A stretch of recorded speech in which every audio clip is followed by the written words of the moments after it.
Hi, I'm Mary Concklin, UConn Extension Fruit Specialist, and today we're going to talk about pruning apple trees.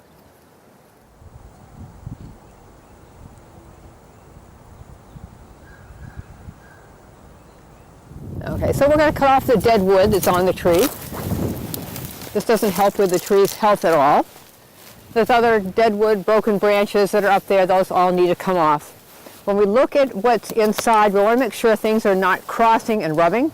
So this is going to cross and rub on something. We can use a heading cut or a thinning cut. So a heading cut is when I'm cutting back to a lateral or something else coming off to the side. I'm redirecting the growth of the tree. I can do that when the tree is too tall as well. If I don't want it to get more than 6 feet tall, I would redirect the top of the tree back to a lateral going off to the side. This tree has had that done up the top here where it was removed.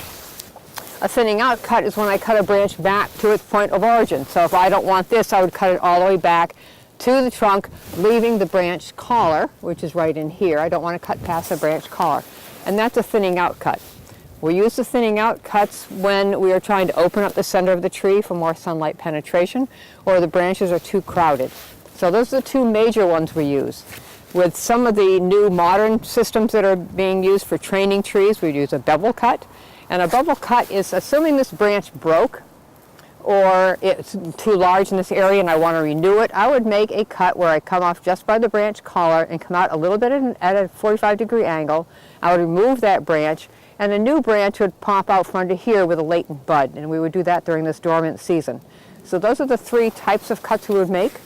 We're not going to make a bevel cut on this tree, but when you look at this branch, we start looking at a branch that has a lot of these spurs on them. We don't see any new growth coming out on these branches, particularly on this side of the tree. Over on this side, we do have quite a bit of shoot growth.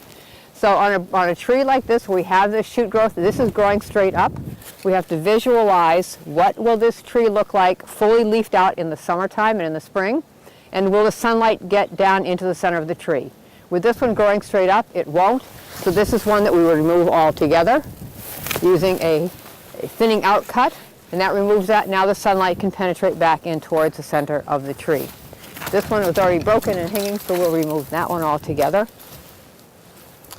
And when you look at this, this is coming out at a good angle. Nothing's going to cross and get into the way. Sunlight can get back into the center, and we'll have plenty of flower buds developing back towards the center of the tree. When we look at a short branch like this, it only has spurs on it. There are no shoots coming off it. This is okay, but we want some more shoots, so we're going to get rid of anything growing underneath it. When you look at a different one, we look up at the branch over here.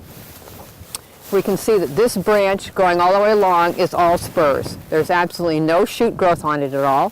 So for something like this, we can just come along and knock off any of these spurs that are on the undersides of it during this dormant season, and that will also help invigorate this branch and hopefully push out some new shoot growth during the winter time, or during the summer. We can get rid of these going straight down. That will help invigorate this one. We will leave all these spurs that are going straight up, and we leave the spurs all the way back into the center of the tree because we want fruit growing from the center of the trunk all the way out to the ends of the branches. We don't want it pushed out just to the end. Any branches or shoots that are growing straight down tend to have small fruit, so something like this we would also take out. We don't need that one down there. The best fruit is on branches growing straight out and growing straight up up at a 45-degree angle.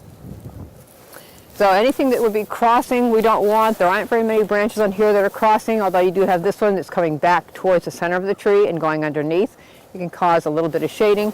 So this we would just head it back, heading back, so we're cutting back to a lateral going off to the side. We're opening this area up. There's going to be no rubbing going on in that area. This is a little shoot. We like small ones like this. This is going to give us a lot of fruit buds. If it gets to grow a little too tall, we can bend it down. We can put it underneath another branch, and that will force it to send out more flower buds. But at this point, this branch is nice. It's a nice shoot, and it's thin, so it's going to keep growing, and it will produce fruit for us. So this tree has been pruned. You notice a cut was made up here.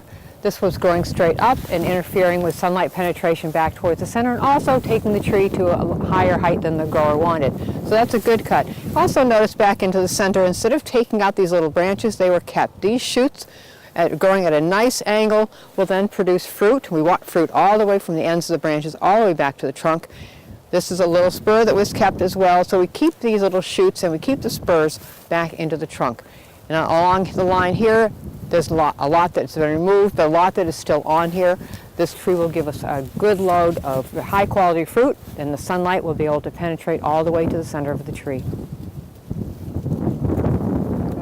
Thank you for joining us today, and visit our website at extension.uconn.edu for additional information.